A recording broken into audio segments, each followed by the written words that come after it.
Hello दोस्तों। कैसे हैं आप लोग।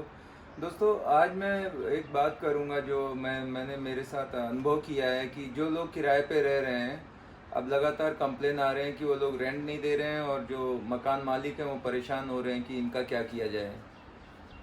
तो दो तीन ऐसे केस आए, मैंने कहा आप लोग के पास भी ज़रूर आ रहे होंगे, स्पेशली जो मेट्रोज़ में हैं, क्योंकि गवर्नमेंट ने ऐसा जीआर निकाला था कि आप चाहें तो 2-3 महीने किराया ना दें। तो मैं उस पर थोड़ा सा चाहूँगा कि क्लैरिटी लाना। तो जो गवर्नमेंट का जीआर था वो ये नहीं था कि जो टेनेंट है वो किराया नहीं देगा आपको, ऐसा बिल्कुल नहीं है। वो आगे चल के आपको देगा। मान लो किसी का 20,000 घर का किराया है, बट आप ये 2 महीने नहीं लेते तो 40,000 उसका पेंडिंग हो जाता है। तो 40,000 हो सकता है कि बाकी जो 10 महीने 4-4 हज़ार एक्स्ट्रा दे, 20 की जगह 24,000 दे के ऐसे पूरा करे। पर ऐसे नहीं कहा कि किराया नहीं देना है, क्योंकि उसका कोई और कई टेनेंट जो हैं बहुत होशियार हैं, वो इस चीज़ का फ़ायदा लेते हैं। इनफैक्ट मेरे ये एक ओनर को उसने मेल कर दिया, ये देखो आप ऐसे करोगे तो हम लीगल वो डबल। मैंने कहा ये अच्छी बात है यार। फिर उनको समझाया और मामला शॉर्ट आउट किया। तो ये बहुत ज़रूरी है। अभी एक और केस में ऐसा हुआ था कि उसने डाइट दे रखा है। कई बार मैं समझाते रहता हूँ ओनर को कि भाई ब्रोकर के थ्रू ही काम करो, डायरेक्ट करोगे बाद में फिर रोते बैठोगे और फिर कोई समझ में नहीं आता है। हम लोग जो हैं, हमारा काम है कि शॉक ऑब्जर्वर का काम करना, हम लोग सस्पेंशन है। उसने डायरेक्ट किया था, अभी वो हैंडल नहीं हो रहा है और ये बुजुर्ग आदमी है, सीनियर सिटीजन, वो फ़ायदा उठा रहा है। और ऐसा है कि टेनेंट पे कर सकता है। ये जो नहीं देना है रेंट, ये जो जिसके लिए था, वो जो माइग्रेंट लेबर है जो पैसा नहीं दे सकते उनके लिए था। यहाँ पे जिसके पास सब कुछ है, वेल टू डू है, वो भी सोच रहा है कि हम इसका फ़ायदा उठाएं। तो इसके क्या क्या तरीके हैं, कैसे हैंडल करना चाहिए, तो जो मैंने उनसे बताया, क्योंकि अब मैं ये बात कर रहा हूँ जो जिसने मेरे थ्रू नहीं दिया था। एक तो डिपॉजिट उसने 2 महीने का लिया, उसके बाद वो डिपॉजिट भी ख़त्म हो गए थे। तो मैं, क्योंकि मैंने सिंपल बोला कि कुछ नहीं, डिपॉजिट तो आपके पास है ना, डिपॉजिट में एडजस्ट करने ना, नहीं दे रहे हैं। तो उन्होंने बोला नहीं, डिपॉजिट 2 महीने का दिया था और 2 महीने कंज्यूम हो चुका है, अभी अभी लफड़ा है।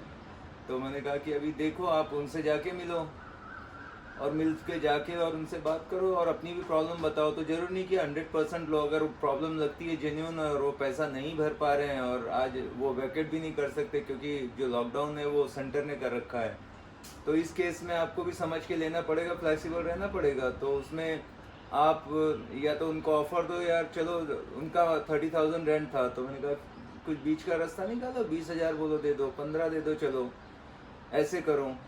या 1/3 तो कम से कम लो, 10,000, क्योंकि उसका मेंटेनेंस उस फ्लैट का जाता है 4,000 रुपये महीना, या बाकी वो सोसाइटी प्रॉपर्टी टैक्स जाते हैं। तो मैंने कहा कि ऐसे समझाओ कि मेरी भी प्रॉब्लम है, एकदम एक साइड डालने से नहीं होगा। तो ये एक तरीका मैंने बताया। नहीं तो मैंने कहा सोसाइटी के जो चेयरमैन है, सेक्रेटरी है, उनसे जाके मिलके उनसे बात करो कि क्या रीज़न है घर में, क्योंकि आपका डिपॉजिट पूरा ख़त्म हो चुका है किराए में, अभी कुछ बचा भी नहीं है। हो सकता है कल को डैमेज करके जाएं पेंटिंग या प्लम्बिंग वगैरह का, तो उसका भी इशू हो सकता है, तो वो कहाँ से आप रिकवर करोगे। और दूसरा मैंने कहा कि उनका ये था कि वो अप्रैल एंड में ही उनका जो लीज एग्रीमेंट है वो भी मतलब एक्सपायर हो रहा था, तो वो एक इशू था। तो मैंने कहा कि पहले तो आप मेल पे उनसे मंगा लो ऑफिशियली, ब्लैक एंड वाइट में कुछ होना चाहिए कि आप मुझे एक रिक्वेस्ट भेजो कि मुझे 1 महीना और रुकना है, या कम से कम मुझे लॉकडाउन तक रुकने की पर अलाउ करो मुझे, नहीं तो फिर सब हवा में बातें हो रही, कल को कुछ हुआ तो इशू होगा। तो ऐसी कुछ चीज़ें फिर मैंने बताया कि यार ये देखो, सेम किसी ने एक पूरी बिल्डिंग दे रखी थी जिसकी कि ऐसे छोटे छोटे रहते हैं ना, जैसे हम क्या बोलते हैं उसको, अपार्टमेंट बनाते हैं जो रेंट पे देने के लिए, सर्विस अपार्टमेंट। तो वो दे रखा था, उसका भी 1.25 लाख रुपए किराया था, लेकिन अभी वो बोल रहा बिल्कुल नहीं दूंगा। जबकि वो देखा उसके पास जो रहने वाले थे, ऐसे नहीं 70% गए थे पर 30% लोग रह रहे थे, तो वो रेंट बिल्कुल नहीं दे रहा था। फिर जब जाके मालूम किया तो अभी एटलीस्ट वो 30% देने के लिए एग्री हुआ है, लेकिन हम इंसिस्ट कर रहे हैं कि 50% तो कम से कम दो। तो ऐसे आपको भी थोड़ा सा समझना है सामने की प्रॉब्लम। और अभी ऐसी कुछ हालात हैं जहाँ पे हम कुछ कर भी नहीं सकते। मान लो किसी ने वैकेट करा भी दिया तो क्या करोगे, वापस दूसरा टेनेंट तो है नहीं, लॉस तो ऐसे भी होना है। पर पटापटी करके अगर कुछ आपको 1/3 तक भी मिलता है, हाफ के लिए बात करोगे, 1/3 तो वो बंदा दे ही देगा। तो ऐसे बात बनाती है। ऐसे 3-4 जो हमारे केस थे हमने ऐसे ही रिजॉल्व किए। तो ऐसे ही जस्ट दिमाग में आया कि क्या करें जो टेनेंट और इसके लिए। बट आप दोनों को मैं तो कहूँगा जो टेनेंट हैं उनको भी कोऑपरेट करना चाहिए, किसी का फ़ायदा नहीं लेना चाहिए, जो दे सकते हैं उनको देना चाहिए। क्योंकि भाई मेरा खुद का एक फ्लैट है, मैंने भी दे रखा है किराए पे, पर मुझे उसकी EMI जाती है 40,000 और मुझे रेंट आता है उसका 20,000।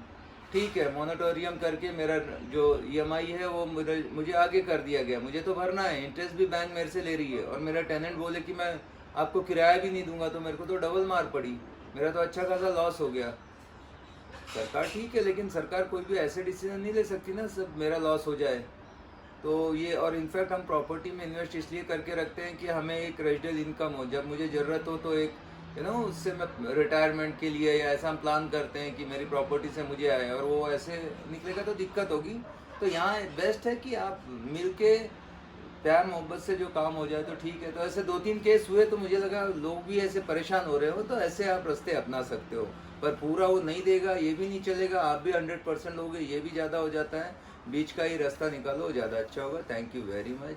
डिटेल में कुछ जानना है आप मुझे कॉल कर सकते हो, मेरा नंबर है 8888588288। Thank you.